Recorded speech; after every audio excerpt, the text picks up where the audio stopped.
Assalamualaikum warahmatullahi wabarakatuh. Perkenalkan, nama saya Nida Windriani, NIM 20104080050.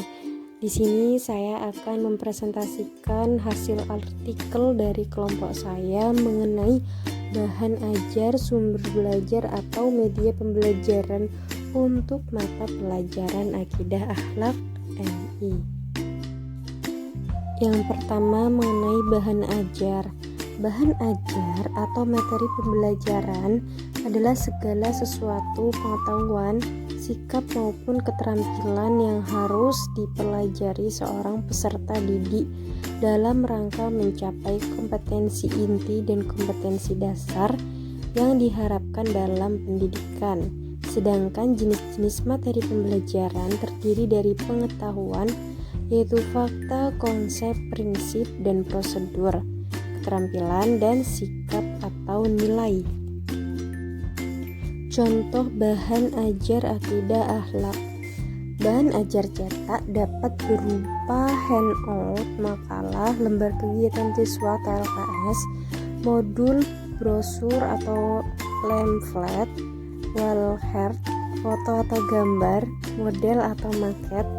Nah, dalam makalah ini akan ditampilkan contoh bahan ajar akidah akhlak yang dalam pembelajaran madrasah ibtidaiyah dalam bentuk cetak atau LKS.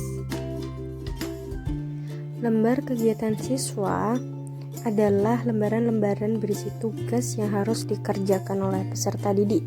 Lembar kegiatan siswa akan memuat paling tidak yaitu ada judul, kada yang akan dicapai, waktu penyelesaian, peralatan atau bahan yang diperlukan untuk menyelesaikan tugas, informasi singkat, langkah kerja, tugas yang harus dilakukan, dan laporan yang harus dikerjakan. Struktur LKS secara umum adalah sebagai berikut, yaitu ada judul, petunjuk belajar atau petunjuk siswa, kompetensi yang akan dicapai, informasi pendukung atau materi ajar, tugas-tugas dan langkah-langkah kerja, serta penilaian. Selanjutnya yaitu sumber atau media pembelajaran. Media berasal dari bahasa Latin medius, sedangkan secara harfiah artinya tengah, perantara atau pengantar. Sedangkan menurut bahasa Arab arti media adalah sebagai pesan atau perantara kepada penerima pesan dari pengirim. Media pembelajaran merupakan sebuah perantara yang membawa informasi atau pesan-pesan yang tujuannya instruksional atau berisi maksud-maksud dalam pengajaran. Media belajar adalah alat bantu yang berguna dalam kegiatan belajar mengajar. Alat bantu dapat mewakili sesuatu yang tidak dapat disampaikan guru melalui kata-kata atau kalimat. Berdasarkan uraian tersebut, dapat disimpulkan bahwa media pembelajaran adalah alat yang dapat membantu proses belajar mengajar sehingga makna pesan yang disampaikan menjadi lebih jelas dan tujuan pendidikan dapat tercapai secara efektif.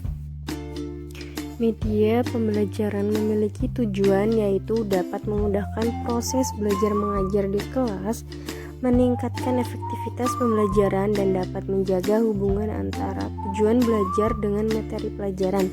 Adapun manfaat dari media pembelajaran antara lain menumbuhkan motivasi belajar sehingga dapat menarik siswa ketika proses pembelajaran. Siswa dapat memahami tujuan pembelajaran sehingga materi pelajaran akan lebih bermakna dan jelas. Variasi metode yang digunakan tidak hanya ceramah sehingga siswa tidak bosan. Kegiatan belajar menjadi lebih aktif karena siswa tidak hanya sekedar mendengarkan apa yang dijelaskan oleh guru, tapi siswa dapat melakukan aktivitas seperti halnya mengamati, mendemonstrasikan, melakukan, dan lain-lain. Media pembelajaran digolongkan menjadi 4.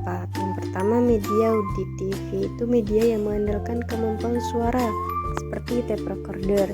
Kedua, media audio yang mengandalkan kemampuan suara seperti radio atau kaset. Ketiga, media visual, yaitu media yang menampilkan gambar diam seperti foto atau lukisan. Yang ketiga, ada media audiovisual, yaitu media yang menampilkan suara dan gambar seperti film atau video. Kriteria yang perlu diperhatikan guru dalam memilih dan menggunakan media pembelajaran yaitu tujuan, efektivitas, kemampuan guru dan siswa, fleksibilitas, ketersediaan media, manfaat, dan kualitas. Langkah-langkah penyiapan media akidah akhlak di MI yaitu menentukan jenis media pembelajaran yang cocok digunakan pada pembelajaran akidah di MI seperti buku pelajaran, modul, brosur, kartun, komik, gambar media audiovisual seperti film, video, televisi, komputer, permainan atau games, manusia dan lingkungan. Agar penggunaan lingkungan sebagai sumber belajar berhasil dengan baik, perlu dilakukan langkah-langkah perencanaan, pelaksanaan, dan tindak lanjut. Media yang digunakan disesuaikan dengan tujuan yang akan dicapai, sifat bahan ajar, dan ketersediaan media, kemampuan guru dalam menggunakannya. Kriteria utama dalam penilaian media bahwa media harus disesuaikan dengan tujuan pembelajaran atau kompetensi yang ingin dicapai. Terdapat beberapa penelitian terdahulu mengenai media pembelajaran akidah akhlak MI, yaitu pengembangan media pembelajaran berbasis Android materi akhlak untuk siswa kelas 3 MI Islamiyah Sarangan Kanur Bojonegoro, model snowball drawing dan media PowerPoint, dan pengaruhnya terhadap komunikasi pembelajaran akidah akhlak. Pengembangan modul akidah akhlak berbasis komik kelas 5 semester 1 di MI Tawalib Padang Panjang, di mana penelitian tersebut menunjukkan adanya peningkatan hasil belajar peserta didik. Nah, mungkin hanya itu yang dapat saya sampaikan. Apabila ada salah dan kurangnya, saya mohon maaf yang sebesar-besarnya. Cukup sekian dan terima kasih. Wassalamualaikum warahmatullahi wabarakatuh.